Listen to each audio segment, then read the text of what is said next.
Welcome to Positive Read-Ins. Today's episode is a second look at J.D. Salinger's 1951 novel, The Catcher in the Rye.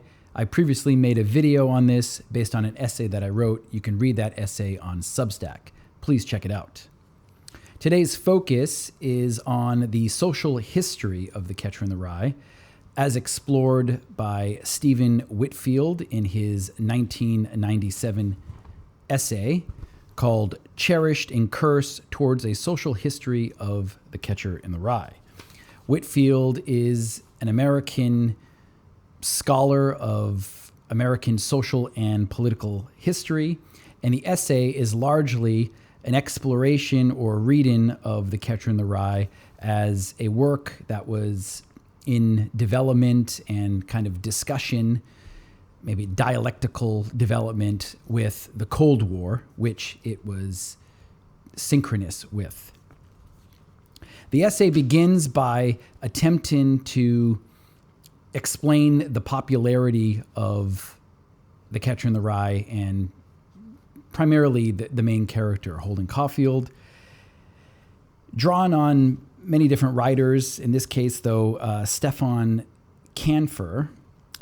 The popularity of this novel is attributed to this readership that kind of every decade, every year, it's the same view.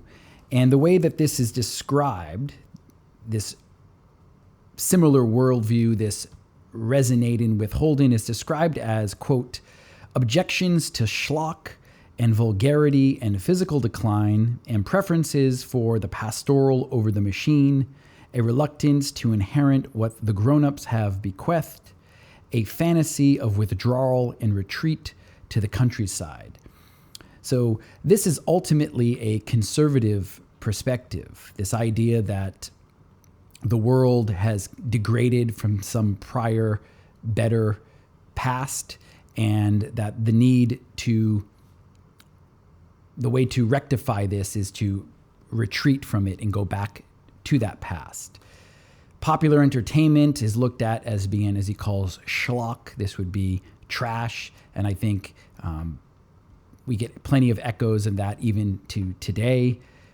Just go outside, take a look, turn on YouTube, wherever you'll see this everywhere if you're not hypnotized by it already. Moreover, the physical decline and the tightening grip of the machine, this can be seen everywhere outside as well and inside the home. So we can see that this retreat from the unnatural and phony world would seem to be necessary for Holden and necessary for many of the readers after. And this is what's being attributed for its popularity. The next section in the essay looks at what's called bad boy read-in, essentially males that have been influenced in negative ways by this novel. Most famously, we have the assassin, John Lennon's assassin, and Ronald Reagan's attempted assassin. However, the novel also features in many fictional works as well. Maybe most famously, which is also mentioned in this essay, is John Fowles' The Collector. Another work would be John Garay's drama called 6 Degrees of Separation, and Whitfield quotes from that. In that play, you have a character named Paul who gives his take, his read-in of Holden's character, and I think it's worth re-quoting here because it gives us some interesting insight into this novel, into this character, and also the social phenomenon popularity behind it.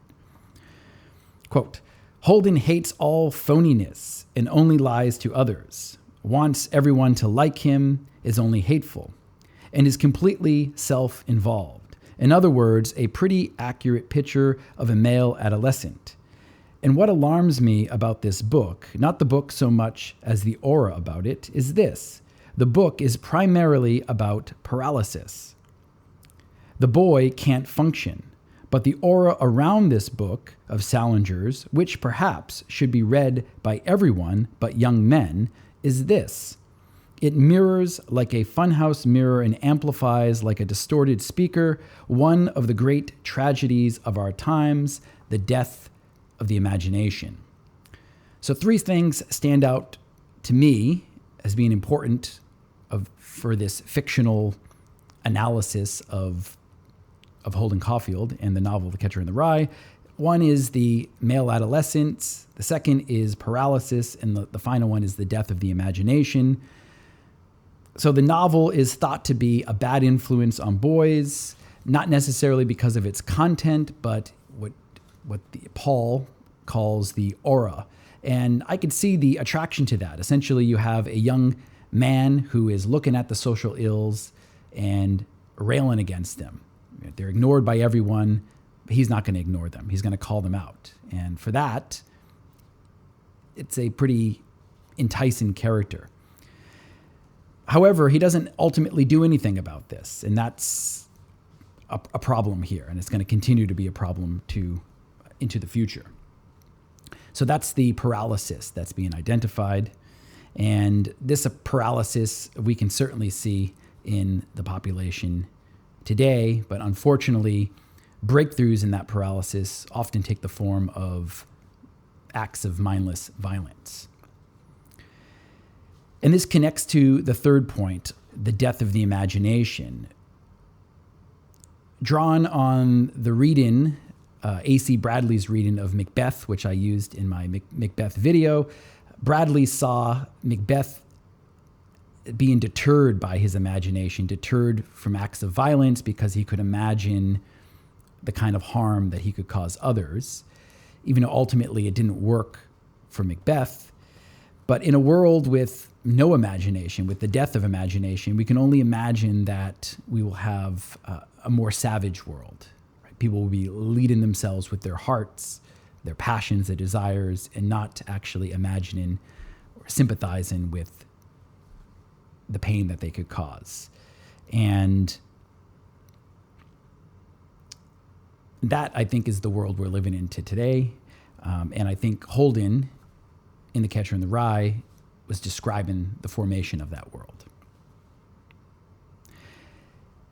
This essay then goes on to look at the censorship of The Catcher in the Rye. This novel has been long censored. In the 1970s, the common reasons for censoring it had to do with the so-called profanities in it. I think one critic or one parent even said there was something like 700 and some odd profanities. However, maybe more surprisingly, this novel has also been, or people have been worried that this novel is connected to a communist plot to influence the youth. And this might sound ridiculous, but if we actually look at what one, in this case, it was a Houston senator, had to say about the novel, we could get some insight into this. And so this senator threatened to read passages of the novel on the Senate floor, which should sound familiar to us. And what the senator said here was that the novel encourages a lessening of spiritual values, which in turn leads to communism. For communism abolishes religion, though not necessarily spiritual values. But that's the way this senator was reading this. He was threatening to read it on the floor. As I said, this should sound familiar. This was done not that long ago with, I think probably most notably was a graphic novel called Gender Queer. I think in both cases here, with Gender Queer and The Catcher in the Rye, I think we should not encourage censorship, but actually reading of the book in public and seeing what is actually in the work, in those books. And I think if we do that, we'll have reasonable outcomes. I think in the case of The Catcher in the Rye, we'll see that it's not such a scary book, probably not a communist plot to influence the youth. And there's actually much to recommend it despite its wild character. Whereas Gender Queer, I think we're going to see that it perhaps is the schlock that Holden was trying to take his stance against. Of course, that's just my opinion. The Catcher in the Rye, though, I think is too conservative of a novel in his worldview to actually be a communist book. Its aura, if you want to call it that, is really calling for a return to nature and a fierce individualism, which is not within communism. And I think that Houston senator who was worried about this, I think he was right to see that there was some kind of decline in what he called spiritual values, but he didn't know what the source of that was. Of course, maybe he's attributing it to the wrong thing. Now, the most fascinating section of Whitfield's essay and kind of the figurative and literal center of it is a chapter called Assigning Meaning to Growing Up Absurd. This section looks at the social and political changes of the 1960s and traces that as the root of what he calls the culture war that erupts in the 70s, 80s, and 90s. And I would even argue the same thing that we're seeing today. And the root of that is really this fragmentation in what it means to be American. Whitfield draws on a historian named Tom Engelhart, and Whitfield, the argument here is that in the 1950s, this what Engelhart calls victory culture. This was coming in the 1950s, coming from the end of World War II. Victory culture fades, breaks down, and with it, this idea of a unified American way of life, a singular version of that. And in its place, it gets replaced with plurality, this idea that every American's experience is different. There's not one true experience. Everyone is essentially something American, and this is kind of the source of the cultural war and the breakup of unity. At least that would be the conservative perspective of this.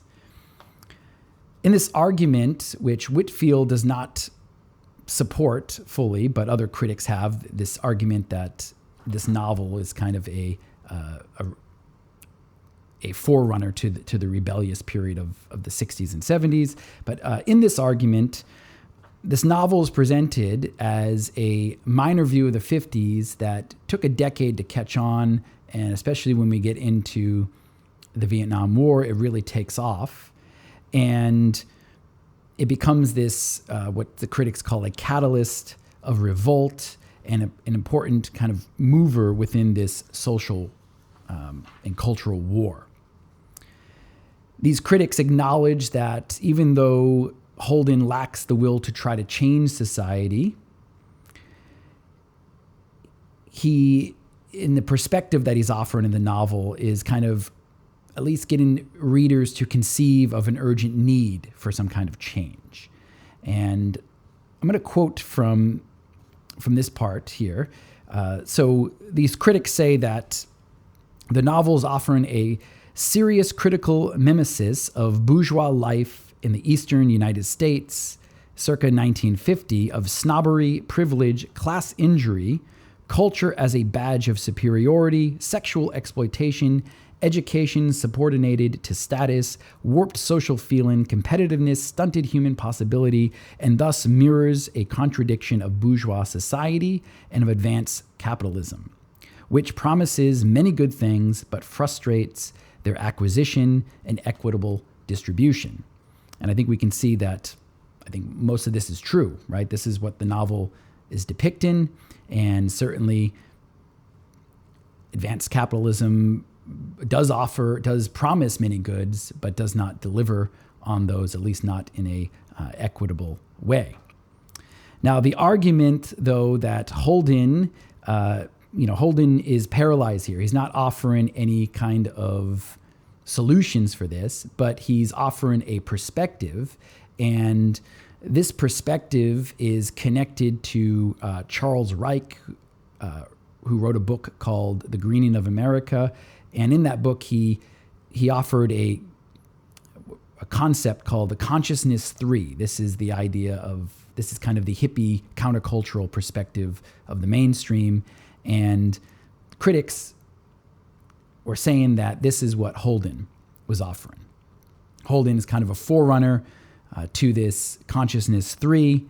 and this kind of spirit of counterculturalism, kind of an alternative way of being in the world, which was also being developed around the same time as akin to, say, Jack Kerouac and James Dean. Now, Whitfield rejects this. He thinks that that The Catcher in the Rye is not what he calls a harbinger of revolt because it's too passive. And really, he thinks that J.D. Salinger's perspective is ultimately one of disengagement with the world, retreating from the world. And I think this is correct. And this also gets me thinking about how that maybe this goes on to explain in some way why many of the popular high school novels like The Great Gatsby, Brave New World, 1984, and Fahrenheit 451, despite criticizing institutions, haven't really brought about any kind of positive reform. They haven't really brought about anything. Really, they just promoted paralysis. At least that's what it seems.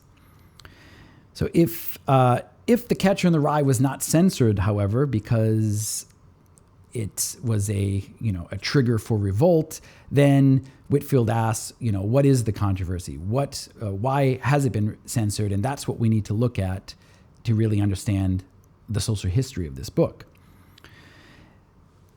Whitfield does this, I think, in a very interesting way. He starts off by looking at Nabokov's 1955 novel Lolita, which was essentially passed over by the censors, despite being far more offensive. This book, Lolita, deals with, perhaps society's greatest taboo, pedophilia. Yet, again, it's widely uncensored. Why is that? Could it be because the power elite often indulge in this social taboo, as maybe some conspiracy theorists would like us to believe? Or, as the essay here would get us to believe, that it's the ornate vocabulary of the novel making it unintelligible to readers. And I think that is the reason. Whitfield relies on Walter Lippmann to help support this idea. And Whitman says that censorship, I'll quote from him, is applied in proportion to the vividness and directness and the intelligibility of the medium which circulates the subversive idea.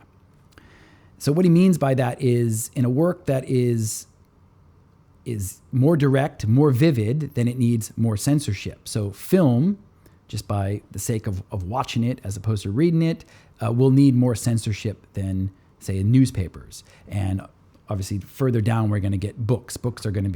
Novels are going to be much harder to access. And then even among novels, you're going to have a huge range, and some are going to be easier to access the subversive idea than others. Take, for example, Henry Miller's Tropic of Cancer.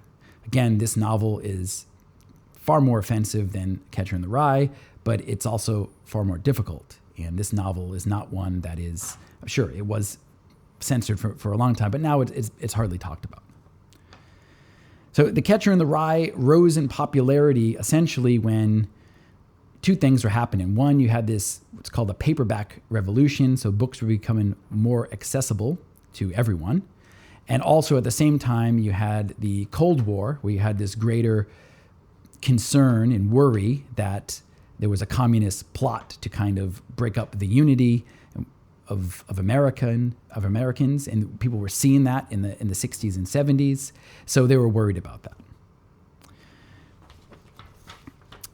Whitfield perceptively says that, well, you look at this novel, and really what the novel is promoting, what Catcher in the Rye is promoting, is what he calls a history veering out of control towards an adult abyss.